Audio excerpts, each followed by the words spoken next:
Hi and welcome to Spice and Pans. Today we'll be cooking coffee pork ribs.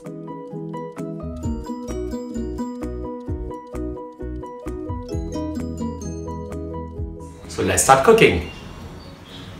Now we are going to marinate the spare ribs. I have with me over here 580 grams of prime ribs. You can get your butcher to cut them into manageable size like this. Add in half a teaspoon of bicarbonate of soda, this to tenderize the ribs. To have that special fragrance, we are going to add in half a teaspoon of 5-spice powder, 1 teaspoon of salt, 2 tablespoons of light soya sauce, 2 tablespoons of oyster sauce,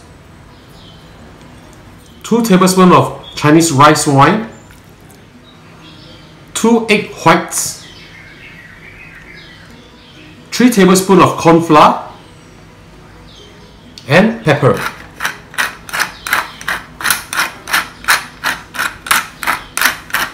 Mix them up well, and we will marinate this for at least 1 hour. Now before you cook this dish, do remove the ribs from the fridge half an hour or return it to room temperature before you actually cook them, because otherwise the outside might be cooked but the inside will still be raw. So once you have mixed this up well, leave this in the fridge and marinate them for at least 1 hour. I'll see you back in a while. Next, we'll prepare the sauce for this coffee pork ribs. Inside this bowl, there's 3/4 of a cup of water. Add in 2 packets of instant coffee. These are the 3-in-1 type with the creamer as well as the sugar inside here. Pour them in. 2 cloves of garlic chopped. 1 tablespoon of oyster sauce. 1 teaspoon of corn flour, 2 tablespoons of dark soya sauce, as well as 2 tablespoons of honey. Now if you don't have honey, you can replace them with sugar, be it cane sugar or brown sugar, no problem.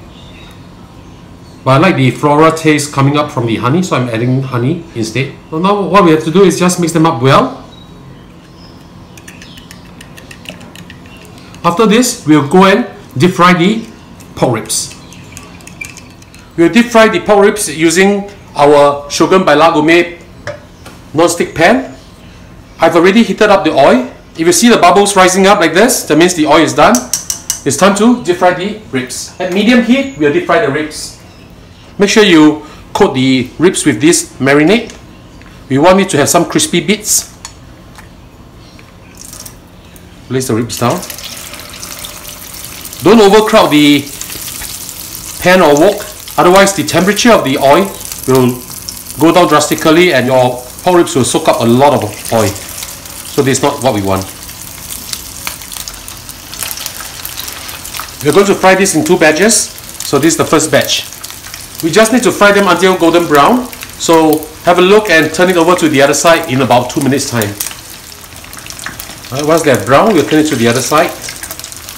Now remember, use medium heat, not high heat, otherwise you'll burn your ribs instead of cooking them through. And always remember that the ribs must be in room temperature before you actually fry them or cook them. I'm going to do a double fry on them because I want the oil to be extracted out of the ribs and I want them to be really crispy. First round is just to cook them approximately about 80% done.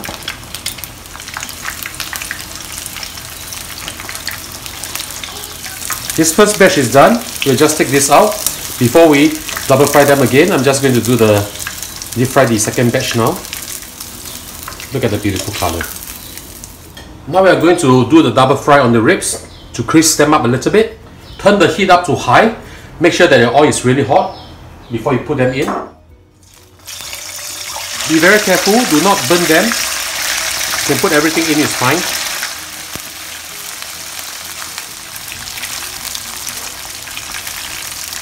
Just fry them for 1.5 minutes. I can already feel the skin is tightening up and it will be crispy.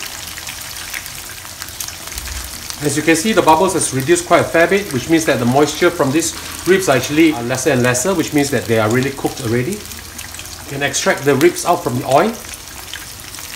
And we'll do the final stage of cooking these ribs in this sauce. Remove the oil, and in a heated pan, we'll pour in the sauce. Make sure you stir it well first, mix it up well. Let me just pour this in. All you need to do is to boil this and turn this into a sticky kind of sauce. You need to evaporate this a little bit. The sauce is almost ready. When you see a lot of small bubbles forming, that means it's almost done. The important thing is that if you don't know when the sauce is ready or not, use a metal spoon, put it in and see whether it cooks itself easily on the spoon. If it's like this, that means it's okay already. So now we're going to add in the ribs. Make sure you coat every piece of the ribs up. This is a very popular zi char dish in Singapore. Zi char meaning those food store that actually has a menu, and yet the food is good and yet not too expensive. Now prepare a little bit of garnishing. Normally I like to use spring onions, and of course if you have sesame seed, that will be good. Okay, time to dish this up. We have already cooked the ribs, so let's have a taste.